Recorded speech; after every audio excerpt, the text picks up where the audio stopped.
Bienvenue sur mon bateau, Initiative Cœur. Je vais vous inviter à faire une petite visite. Donc la première partie, c'est dans le cockpit. C'est une sorte de petite véranda où je suis bien protégée pour manœuvrer et faire la veille. Donc ici, on est dans le cockpit du bateau où je vais beaucoup manœuvrer. Donc c'est le moulin à café ici qui fait tourner toutes les winches. J'utilise ça pour border les voiles, pour envoyer les voiles. Toutes les cordes arrivent ici. Les cordes, c'est les drisses, les écoutes, tout ce qui contrôle les voiles. Ça, c'est la barre du bateau.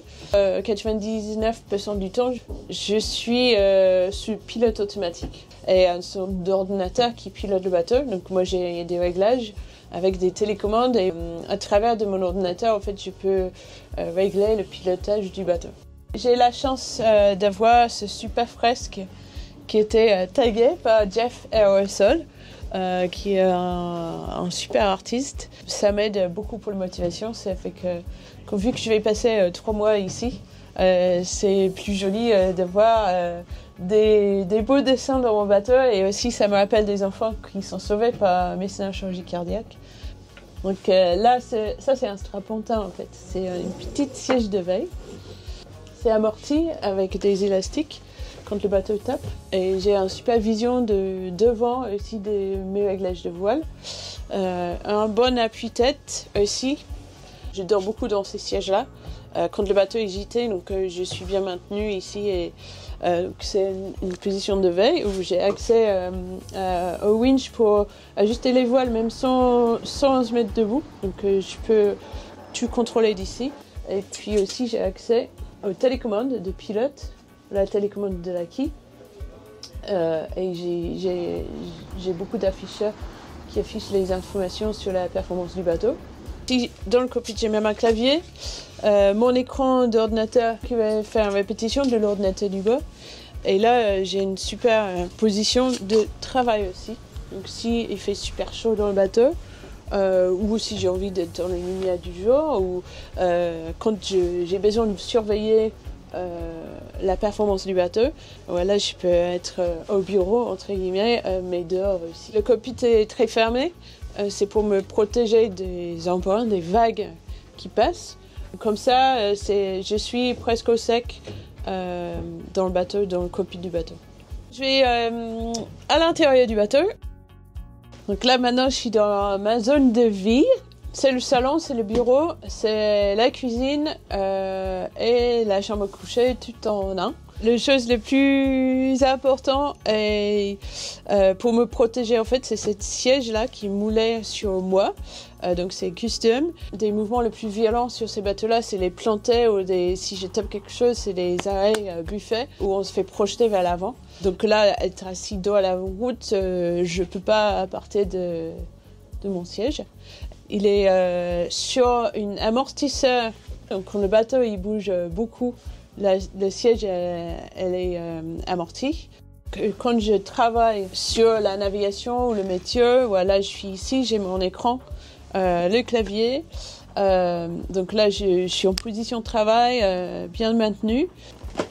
Le bateau il bouge tellement que c'est dur à dormir allongé sur un lit, ou je dois surveiller des informations pour un changement de métier ou changement de vent, ou je dois être ici tout proche à sortir, choquer les voiles si ça va très vite. Donc je peux sortir direct dans le cockpit si j'ai besoin. Donc souvent j'ai choisi de dormir plutôt là, des petites siestes. Et le siège, je peux le basculer, donc je peux mettre en arrière. Et là, je suis vraiment bien maintenue. J'ai un appui pour les pieds aussi. Et là, je dors super bien ici. Et depuis mon siège, j'ai aussi la cuisine d'un petit réchaud de camping qui bascule. Donc pareil, c'est amorti. Donc je peux allumer ça pour chauffer l'eau, pour faire des lyophiles. Et puis, quand je veux prendre de l'eau chaude, quelque chose qui est dangereux, en fait, c'est verser de l'eau. Sur un bateau qui bouge beaucoup, on peut se brûler les mains, les jambes. Du coup, quand je veux faire mon thé, ça suffit juste de mettre le mug comme ça et ouvrir le robinet. Et comme ça, j'ai beaucoup moins de risques à me brûler avec ça. J'ai accès à mon petit robinet de l'eau douce qui est juste ici. Et ça, c'est le tuyau qui vient du désalinisateur. Donc quand je veux fabriquer de l'eau, j'ai 2 bidons pour mon petit source de l'eau du désalinisateur. J'ai ces caisses où ils rangeaient la nourriture et les bols. Donc j'ai accès à ça depuis mon siège aussi. Je vais mettre 4-5 jours de nourriture et tout ce que j'ai besoin pour 4-5 jours dans ces caisses-là. Et puis, selon les conditions, je choisis les moments pour aller avitailler le stock de mes placards à côté. Si je vais me déplacer dans le bateau, je vais mettre un casque. Donc, en casque pour la sécurité, j'ai plusieurs sortes. Donc, ça, c'est le casque qui est dur, qui est le casque que je vais mettre plutôt pour monter dans le mât. Mais lui, c'est un casque dur, donc je ne vais pas aller au lit avec cela. Mais j'ai d'autres casques qui sont plus souples, comme des casques de rugby. Et même des bonnets avec la protection intégrée pour la tête. Si je suis installée où je dors, je vais mettre quelque chose qui protège la tête. Comme ça, si quelque chose passe sur le bateau et je dois réagir très vite, en fait, je suis déjà un peu protégée. Dans mon bateau, j'ai quelques petits copains. Donc il y a le petit cœur qui va être là. Et puis j'ai aussi mon flamant rose et mon petit canard porte-bonheur. C'est ça la salle de bain, la douche et la vaisselle. Donc j'ai 3 seaux, bien marqués. Toilette, douche, lave-vaisselle. J'emmène quelques produits quand même pour me laver. Et je me lave avec de l'eau de mer. Et après, je me rince avec un petit peu d'eau douce. Avec la gourde, je me rince comme ça pour pas gâcher de l'eau douce. Parce que le désalinisateur fait ça très, très lentement. Donc, j'ai pas une énorme source d'eau douce. Ça peut arriver d'avoir une grosse averse de pluie.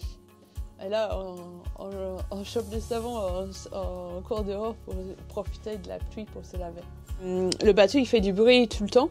Donc j'ai aussi un casque anti-bruit. Du coup ça c'est essentiel pour protéger les oreilles. Quand les conditions me permettent d'aller dormir et que j'ai envie de m'allonger et plutôt de dormir dans le siège, j'ai un lit qui est juste de l'autre côté. C'est un matelas bien amorti avec des billes. J'ai une petite barre pour ne pas partir à ce pas-là. J'ai une toile pour empêcher d'être projeté du lit si le bateau s'arrête. Et puis, il est un petit peu amorti, donc quand le bateau tape, ça fait moins mal. Selon les gîtes du bateau, je peux monter la bannette plus ou moins haut. Donc là, je dors pas forcément, quasiment jamais, en pyjama. Selon les conditions, parfois je vais juste baisser mon ciré un peu pour pas mouiller ma couverture. Mais souvent je dors quasiment en ciré et bottes parce que je suis prête à sortir, réagir dans le cockpit. Maintenant, je vais aller vers l'avant du bateau, dans la zone qu'on appelle la soute à voile. Selon les conditions, parfois je range des voiles ici. Sur le Vendée Globe, on a le droit à emmener 8 voiles avec nous. 3 voiles qui sont quasiment toujours à poste. Et puis j'ai la voile de tempête qui est dans la soute à voile. Et puis là, il y a 4 autres voiles. C'est les voiles que je choisis d'envoyer selon les conditions. Ils pèsent très lourd. Quasiment le même poids que moi et surtout quand ils sont mouillés, c'est très dur à déplacer. Donc ces voiles-là, je dois les matusser entre guillemets. Donc parfois je vais les mettre dans la soute à voile puisque je veux le poids plutôt à l'avant.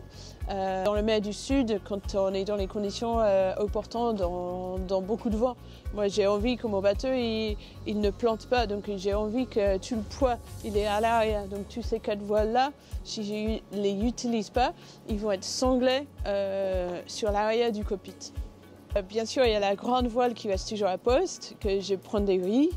Et sur cette grande voile-là, Il y a le dessin de Nayla, une petite fille qui était sauvée par le projet Initiative Cœur, que moi j'ai rencontré en 2021. Elle est venue danser sur la plage avant du bateau.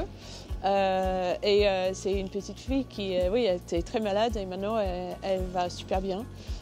Donc ça symbolise tous les enfants qui vont être sauvés par le projet Initiative Cœur sur ce Vendée Globe. Et j'ai la chance aussi parce que cette image était dessinée par Titouan Lamazou. Donc sur ce Vendée Globe, j'ai comme toujours pour le projet Initiative Cœur un objectif performance et un objectif solidaire. Les deux sont aussi importants. Donc l'objectif, c'est d'essayer d'aller le plus vite possible et de rester dans le match et jouer un peu le groupe de tête sur toute la course du Vendée Globe. On a un gros objectif solidaire pour le projet Initiative Cœur qui s'appelle le CAP 500. Et à l'arrivée du Vendée Globe, je veux pouvoir dire que le projet Initiative Cœur, dans toute l'histoire du projet, a sauvé 500 enfants. Donc là, actuellement, on est à 396. Donc précisément, il faut sauver au moins 104 enfants sur ce Vendée Globe. Et je compte sur vous à venir sur les réseaux sociaux du projet Initiative Cœur, donc Facebook, Instagram, TikTok, YouTube. Il faut venir abonner, liker, faire les commentaires et aussi dire à tout votre entourage pour qu'on ait le maximum de personnes sur les réseaux parce que pour chaque clic, il y a les sponsors qui donnent de l'argent pour la cause.